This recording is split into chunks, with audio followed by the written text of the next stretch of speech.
नमस्कार दोस्तों, आप सभी का स्वागत है हमारे ऑनलाइन प्लेटफॉर्म पर नवोदय क्लासेस 2020 में। आप सभी को पता है कि हमने भिन्न संख्याएं पूरा चैप्टर पढ़ लिया है। उसमें एक थोड़ा सा दो टॉपिक है, एक तुल्य भिन्न और एक आपका जो एक तुल्य भिन्न ही रहा है और तो कुछ नहीं रहा है, एक तुल्य भिन्न रहा है। वो तुल्य भिन्न अभी मैं समझा देता हूँ, उसके बाद से हम प्रश्न शुरू करेंगे कि प्रश्न आपका हिंदी और इंग्लिश दोनों मीडियम से में लिखा हुआ होगा, तो आपको कोई भी दिक्कत नहीं होगी किसी भी मीडियम के बच्चे को। तो शुरू करते हैं। मैथ्स का जो हमारा फ्रैक्शन नंबर टॉपिक चल रहा था, भिन्न संख्याएं, वो पूरा पढ़ लिया। आज उसके प्रश्न है, तो उससे पहले एक तुल्य भिन्न देख लेते हैं। तुल्य भिन्न क्या होती है? तुल्य भिन्न, तुल्य भिन्न यानी कि अगर उसको डिवाइड किया जाए तो भी उसका मान वही रहे। जैसे कि आपको एग्जांपल बताता हूं, 1/2 है, ठीक है। अब 1/2 है, इसके तुल्य भिन्न क्या होगा? ठीक है, अब इसके तुल्य भिन्न, इसके जो गुणे में आएगी संख्या, इसके मल्टीप्लाई में जो संख्याएं आएगी वो सारी इसकी तुल्य भिन्न होगी। उनको ही हम डिवाइड करेंगे तो भी तो यही मान आएगा। अब यहां पर देखिएगा, अगर इसको 2/2, 2/2 का मतलब दोनों को काटेंगे तो 1 आएगा, यानी कि मान तो यही रहेगा। अब इसको गुणा करेंगे तो 2 एकम 2 और 2 दूनी 4। एक तो तुल्य भिन्न ये हो गई। 1/2 की क्या होगी? 1/2, इसको 3/3 से गुणा करते हैं, तो यहाँ पर देखिए 1 और 3 को गुणा करेंगे, 3/3 दूनी 6।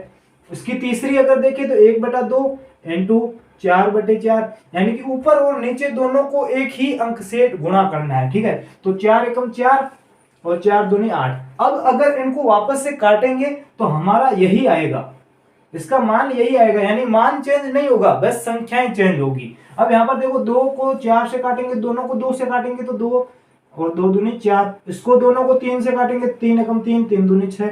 इन दोनों को 4 से काटेंगे या 2 से काटेंगे। अब पहले 2 से काट लेते, 2 दूनी 4, 4 दूनी 8।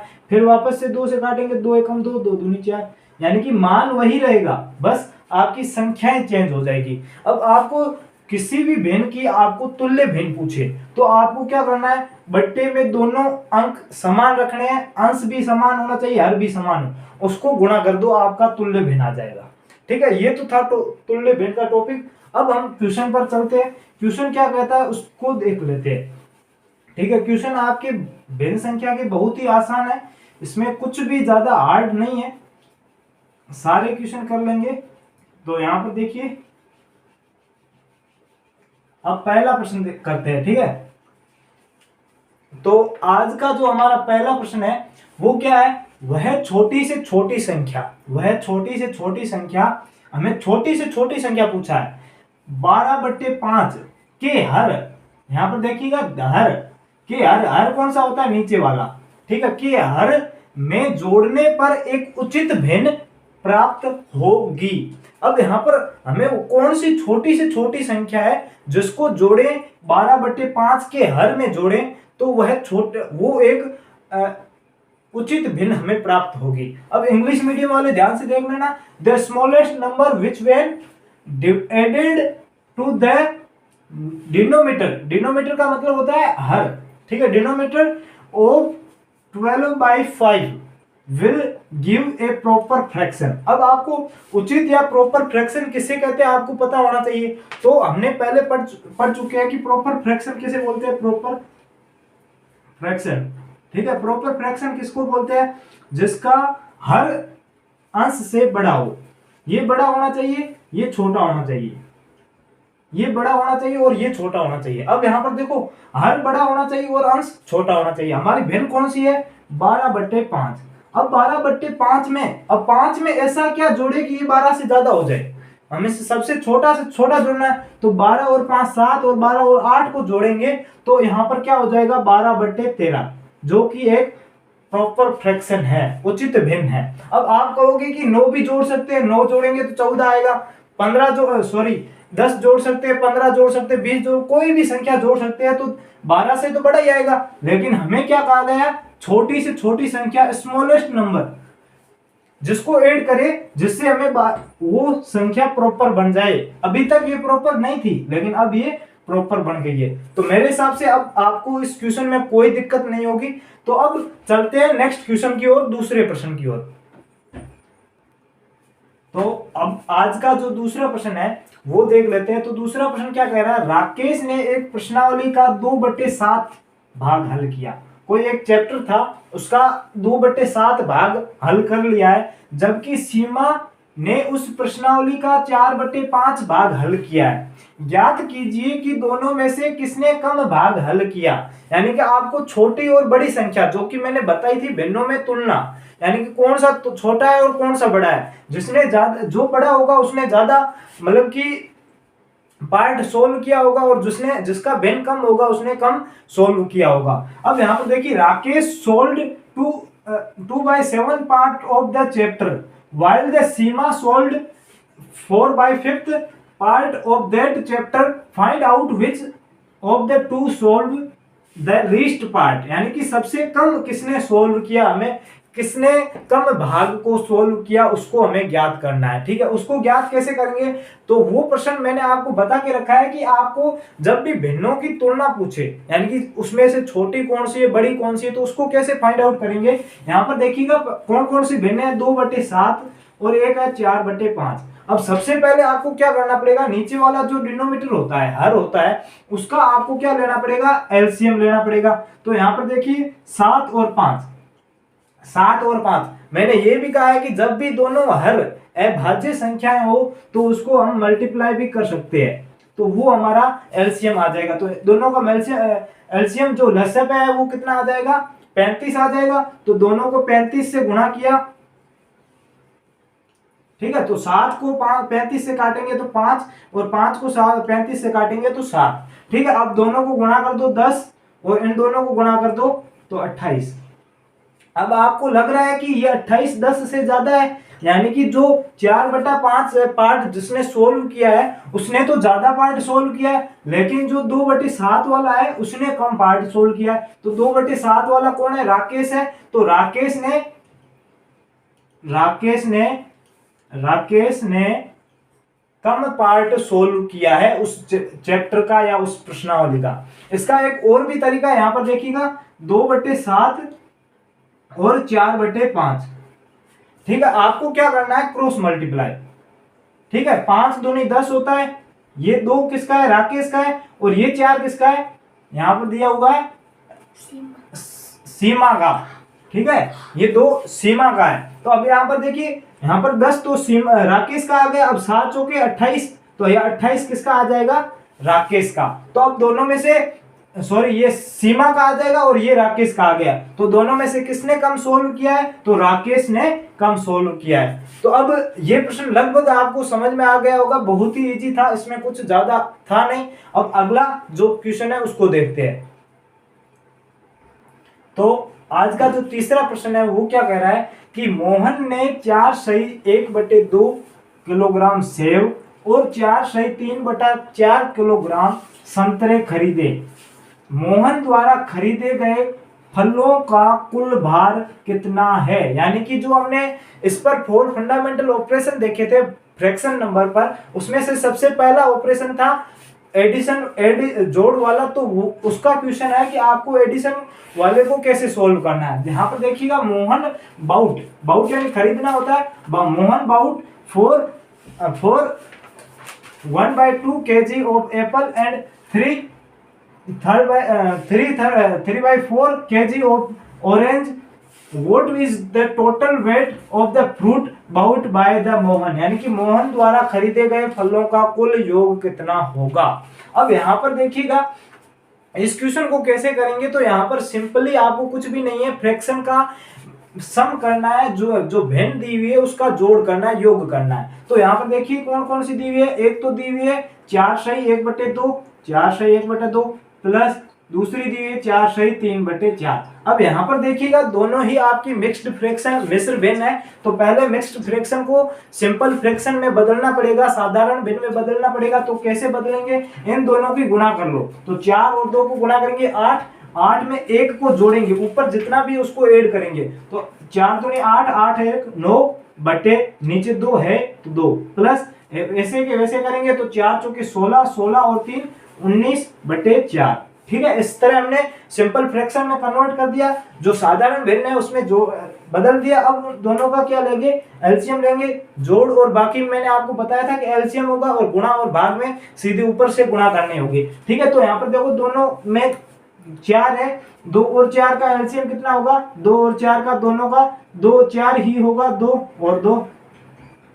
ठीक है, दोनों को गुणा करेंगे तो क्या आएगा, 4 आएगा। अब यहाँ पर 4 ले लिया, अब 2 की टेबल्स बोलो कि 4 आ जाएगी तो 2 बार बोलेंगे, तो 2 को ऊपर वाले 9 से गुणा करना है। जितनी बार बोले, जितनी बार बोलने से आता है उसको ऊपर वाले से गुणा कर दो। प्लस यहाँ पर 4 की टेबल बोलो, 4 आए तो एक बार 1 × 19। अब यहाँ पर देखो 2 को 9 से गुणा करोगे तो 9 दूनी 18।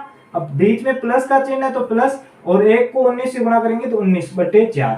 ठीक है, अब 19 और 18 को जोड़ेंगे तो 37 आएगा।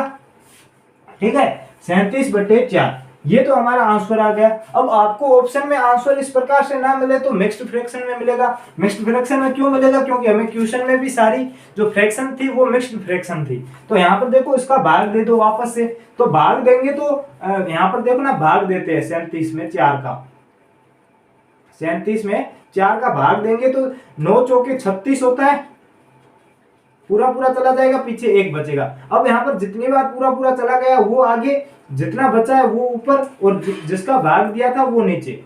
ये आपकी वापस से मिक्स्ड फ्रैक्शन आ गई। अब इसको वापस से सिंपल में कन्वर्ट करना, तो इनको दोनों को गुणा करेंगे तो 9 चौके 36, 36 और 1 37, 37/4, जो कि हमारा यहाँ पर ऑप्शन आ गया।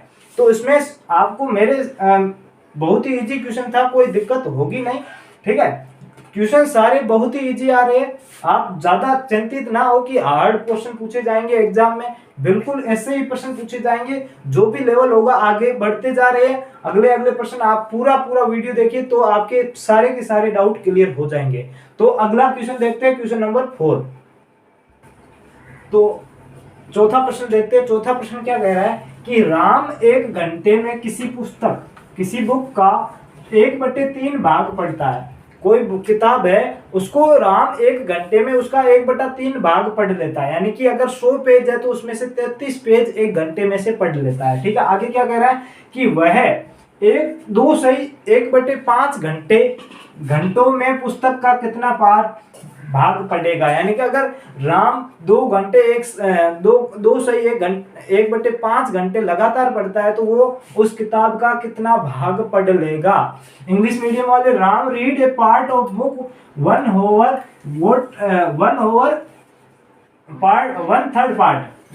part of a book in 1 hour. What is the part of the books will be read in 2.5 hours? ठीक है, उसमें 1/5 घंटे में वो कितना पढ़ेगा। तो आपको क्या करना है, अब यहाँ पर देखो, अगर आपको ये सेम क्वेश्चन किसका है, मल्टीप्लेक्शन का है, मल्टीप्लाई का है। तो अब एग्जांपल देखिए, अगर आपको पूछे कि एक केले का भाव 10 रुपए है, अगर आपको 5 केले खरीदने हैं तो वो कितने रुपए में आएंगे। तो 10 को 5 से गुणा करोगे, क्योंकि अब देखो 5 केले खरीदने हैं, एक केले का कितना है, 10 है, तो 10 + 10 + 10 + 10 + 10, 5 बार जोड़ दो या फिर इसको सीधे गुणा कर दो तो कितना आ जाएगा, 50 आ जाएगा। वैसे का वैसे है कि 1 घंटे में वो कितना पढ़ लेता है, 1/3 भाग पढ़ लेता है। तो वो 2 सही 1/5 घंटे में कितना पढ़ेगा, तो उसको 2 सही 1/5 से गुणा कर लो। तो अब यहाँ पर देखो ये मिक्स्ड फ्रैक्शन है, मिश्र भिन्न है, तो उसको पहले सिंपल फ्रैक्शन साधारण भिन्न में बदलेंगे।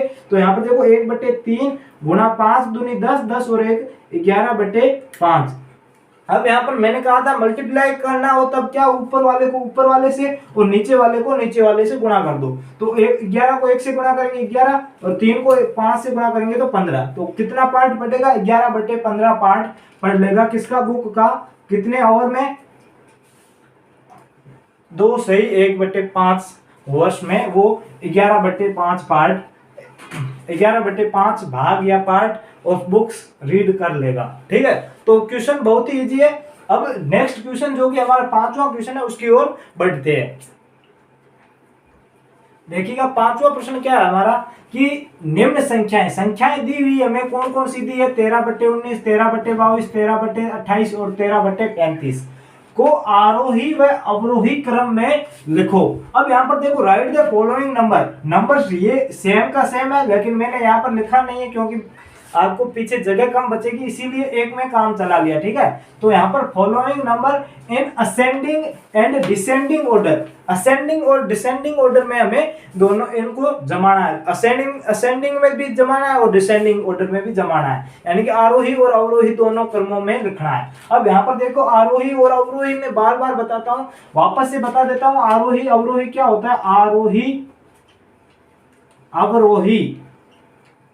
ठीक है, यहाँ पर आपको सिर्फ अक्षर काउंट करने हैं। यहाँ पर देखो कितने अक्षर, 1 2 3 अक्षर है, यहाँ पर 3 है और यहाँ पर 1 2 3 4 अक्षर है। ठीक है, छोटा कौन सा है, ये वाला छोटा है, यानी कि ये नंबर छोटे से स्टार्ट होगा और बड़े की ओर जाएगा, और ये बड़ा है तो ये बड़े से स्टार्ट होगा और छोटे की ओर जाएगा। ठीक है, इस तरह से आपको याद रखना होगा। ठीक है, बहुत ही इजी है। अब यहाँ पर देखो मैंने एक तरीका ये वाला भी बताया था कि आपका जब ये फ्रैक्शन, मैंने एग्जांपल के थ्रू, जब वीडियो आपका क्लास चल रहा था उस वक्त मैंने पूरा समझाया था कि आपको जब भी ऐसी कोई सिचुएशन मिले जहां पर या अंश या हर, डिनोमिनेटर या न्यूमरेटर आपको समान मिले, तब वहां पर आपको देखते ही आपको असेंडिंग और डिसेंडिंग ऑर्डर का पता चल जाना चाहिए। तो वहां पर देखो जब भी अंश जब भी आपका समान हो, न्यूमरेटर समान हो, तब आपका जो भी नीचे वाला हर, डिनोमिनेटर आपका बड़ा होगा तो वो संख्या छोटी होगी, और अगर छोटा होगा तो वो संख्या बड़ी होगी। तो ये सबसे बड़ा है यानी कि ये संख्या छोटी होगी, यानी कि ये संख्या लास्ट टाइम आएगी। फिर ये बड़ा है यानी कि ये संख्या उससे बड़ी होगी थोड़ी सी, ये उससे, उसके बाद ये है, ये उसके बाद ये है। ठीक है, तो ये वाला यानी कि सबसे बड़ी संख्या ये होगी, उसके बाद छोटी ये, उससे छोटी ये, उससे छोटी ये। अब हमको पहले क्या करना, आरोही असेंडिंग ऑर्डर जमाना है। तो आरोही असेंडिंग ऑर्डर को कैसे लिखेंगे, छोटे से बड़े की ओर जाएंगे। यहाँ पर देखो छोटे से 3 अक्षर है, छोटा इसमें कौन सा है, मतलब कि छोटे से बड़े की ओर जाएंगे तो छोटा ये वाला है, सबसे छोटा ये तो बड़ा है। ठीक है, ये छोटा है, तो छोटा इसमें क्या, 13/35। उसके बाद बड़ा कौन सा है, 13/28। ठीक है, उससे बड़ा कौन सा है, 13/22, और उससे बड़ा कौन सा है, 13/19। अब जब भी आप लोगों ने दोनों में से एक को फाइंड आउट कर लिया तो दूसरा वाला बहुत ही आसान है, इसको उल्टा कर दो। क्या कर दो, उल्टा कर दो, यानी कि ये पहले लेके आओ 13/19, फिर ये लेके आओ 13/22, उसके बाद ये लेके आओ 13/28, और उसके बाद ये लेके आओ 13/35। तो आपका ये देखते ही देखते आप असेंडिंग और डिसेंडिंग ऑर्डर बहुत ही आसान तरीके से फाइंड आउट कर लिया। आपको कुछ भी लसप मसप कुछ भी ज्ञात करने की यहाँ पर जरूरत नहीं पड़ी। जब मैंने सिचुएशन बताई थी, जब भी आपका डिनोमिनेटर या न्यूमरेटर आपका समान हो, अंश या हर समान हो, तब आपको इस प्रकार से ज्ञात करना है। तो समझ में आ गया, ये असेंडिंग और डिसेंडिंग ऑर्डर वाला दोनों ही प्रश्न मैंने एक साथ ही करवा दिए ताकि ये आरोही और अवरोही क्रम का टॉपिक है वो आपका पूरा का पूरा क्लियर हो जाए। ठीक है, तो अगला प्रश्न देखते हैं, क्वेश्चन नंबर 6 को। दोस्तों आज का जो अंतिम प्रश्न और जो अगला प्रश्न है वो प्रश्न नंबर 6 है, उसको देख लेते हैं कि ये भी प्रश्न पर बहुत ही इजी है। इसमें मतलब कि आप लंबी लाइन देखकर डरना मत कि प्रश्न जितना बड़ा होगा उतना ही सरल होगा। अब यहाँ पर देखो प्रश्न क्या कह रहा है, यदि रमेश अपनी कक्षा के छात्रों के बीच में 5 किग्रा यानी 5 किलोग्राम मिठाई बांटता है तो प्रत्येक छात्र को 1/6 केजी मिठाई मिलती है, तो कुल कितने छात्र है। If Ramesh distribute 5 kg of sweet among the student get 1/6 part of the sweet, how many the student are there in total, यानी कि टोटल स्टूडेंट कितने हैं, उसकी कक्षा में टोटल स्टूडेंट कितने हैं, हाउ मेनी स्टूडेंट्स। ठीक है, तो यहाँ पर देखिएगा आपको इसको कैसे करना है, उससे पहले मैं एक एग्जांपल देकर आपको समझाता हूँ। ठीक है, जैसे कि एक रोटी है, ठीक है, उसको 4 जने खाने वाले हैं। कितने जने हैं खाने वाले, 4 जने, परिवार के 4 लोग हैं तो वो एक रोटी को खाते हैं। तो यहाँ पर देखो 4 व्यक्ति खाएंगे, यानी कि कितने हिस्से हो गए, 4। अब प्रत्येक को कितना हिस्सा मिल रहा है, प्रत्येक को एक हिस्सा मिल रहा है। अब हमें कैसे पता चलेगा कि व्यक्ति कितने हैं। देखो यहाँ पर आपको क्या कहा है, सिर्फ इतना कहा है कि टोटल एक रोटी है। ठीक है, एक रोटी टोटल है, यहाँ पर 5 kg मिठाई है तो एक रोटी है। ठीक है, प्रत्येक व्यक्ति को 1/6 kg मिल रहा है, वहां वैसे ही वैसे यहाँ पर भी प्रत्येक को 1/4 पार्ट रोटी का मिल रहा है, तो आपको वहां पर स्टूडेंट कितने हैं उसका पता करना है। तो उसका कैसे पता करेंगे, तो यहाँ पर देखो पार्ट टोटल मतलब एक व्यक्ति को कितने मिल रहे हैं, एक व्यक्ति को मिल रहे हैं यहाँ पर 1/4 पार्ट, ठीक है। तो यहाँ पर देखिए ऊपर वाला जो मतलब टोटल कितना है, अब जैसे देखो यहाँ पर टोटल 1 है, मतलब रोटी तो 1 है, उसको खाने वाले कितने हैं 4 जन, मतलब एक को कितना मिल रहा है 1/4, यानी कि टोटल पार्ट कितने बन रहे हैं 1 2 3 4 पार्ट बन रहे हैं। तो इसको 4 से गुणा करेंगे तो कितना आ जाएगा 4, खाने वाले कितने हो जाएंगे 4। जैसे जैसे अब यहाँ पर देखो टोटल केजी कितनी है, टोटल मतलब कितना है 1 बटा, मतलब कि यहाँ पर देखो टोटल कितना है 5 केजी है, तो 5 केजी को प्रत्येक को कितना मिल रहा है 1/6 पार्ट। अब यहाँ पर देखो यानी कि 1/6 भाग, यानी टोटल भाग कितने हैं, टोटल भाग आपके कितने हैं, मतलब 1/6, यानी कि नीचे वाला मैंने पहले ही आपको बताया था कि नीचे वाला जो भी आएगा वो टोटल पार्ट होगा। जैसे यहाँ पर टोटल पार्ट है 1 2 3 4 5 6, टोटल 6 पार्ट है, प्रत्येक को एक एक मिल रहा है, यानी कि उसको 1/6 पार्ट मिल रहा है, यानी टोटल कितने पार्ट है 6 पार्ट है। तो 6 इंटू यहाँ पर कितनी मिठाई, टोटल 5 है तो यहाँ पर 5, तो टोटल मतलब स्टूडेंट कितने हो गए 30 स्टूडेंट। एक तो तरीका ये है, दूसरा वाला तरीका क्या है, आप इसको 5 में 1/6 का भाग दे दो, 5 में 1/6 का भाग दे दो, डिवाइड कर लो। अब यहाँ पर देखो भिन्न है, इसको आप ऐसे समझ सकते हो 5 भाग 1/6, ठीक है। अब मैंने आपको बताया था कि जब भी भाग दिया हुआ हो उसको गुणा में कन्वर्ट करेंगे तो पीछे वाली जो फ्रैक्शन है भिन्न है वो उल्टी हो जाएगी। तो यहाँ पर देखो 5 × 6/1, यहाँ पर भी बट्टे में है, ऊपर वाले को ऊपर वाले से गुणा करेंगे 30, नीचे वाले को नीचे वाले से गुणा करेंगे तो 1। अब यहाँ पर देख लो 30 में 1 का भाग देंगे तो 30 ही आएगा, यानी कि टोटल स्टूडेंट कितने हैं, total student number of student कितने हैं 30। तो दोस्तों मेरे हिसाब से आज के पूरे वीडियो या क्लास पूरी में आपको कोई भी दिक्कत नहीं होगी, ठीक है। पूरा का पूरा जो हमारा फ्रैक्शन नंबर था वो टॉपिक हो गया है। इसके अलावा मैं आगे का जो पार्ट होगा उसमें अगले जो हमारे क्वेश्चन है उसको सॉल्व कराऊंगा ताकि आपका पूरा का पूरा चैप्टर क्लियर हो जाए। तो दोस्तों आज के लिए धन्यवाद, जय हिंद, जय भारत, वंदे मातरम।